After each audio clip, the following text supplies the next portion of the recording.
Sabayang sinilangan ni Haring David dahil nagmula siya sa angkan ni David.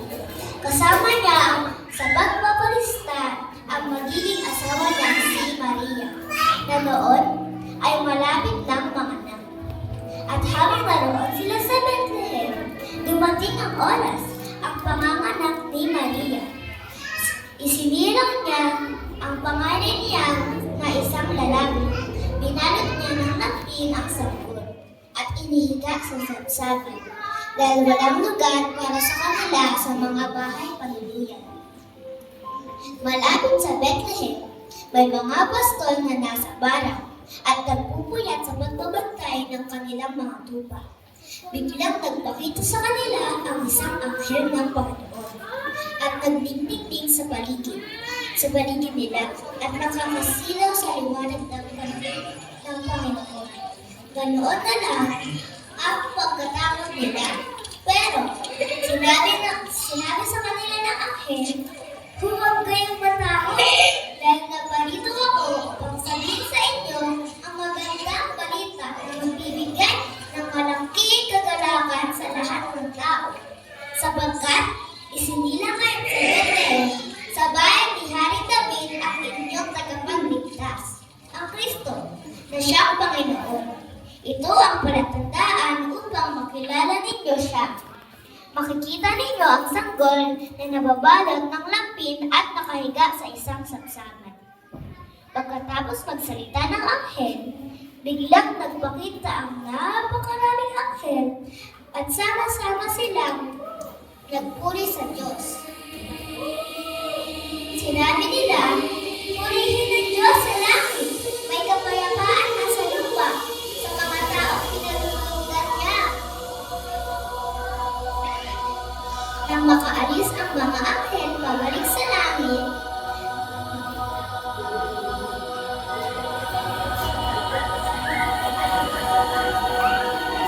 nag-usap-usap ang mga pastol.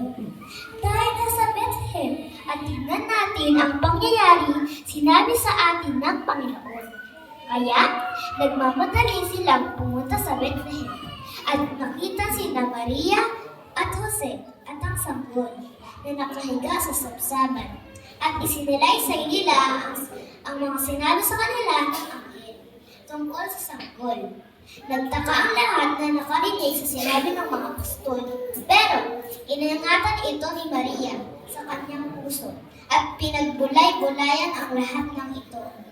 Bumalik sa parang ang mga pastol na labis ang pagpupuri sa Diyos dahil lahat ng kanilang narinig at nakita na ayon nga sa sinabi ng anghel. Isang araw, dumating sa Jerusalem ang ilang taong dalubhasa galing sa silangan habang sila ay naglalakbay. Muling lumitaw ang bituin na nakita nila sa silangan at lumos ang kanilang kagalakan. Namuna sa kanila ang bituin hanggang nakarating sila sa kainan-kanoonan ng sanggol. Pagpasok nila sa bahay, nakita nila sina Maria, ang sanggol at inain nitong si Maria. Lumuhod sila at sumamba sa sanggol. Inilabas din nila ang inihandog na sa sanggol ang mga dala nilang ginto, insenso at pabangong mira.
joy the triumph of the skies. Angels proclaim, Christ is born in Bethlehem.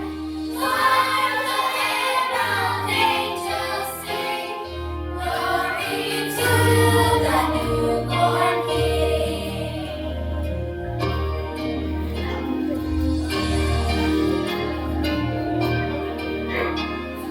Hail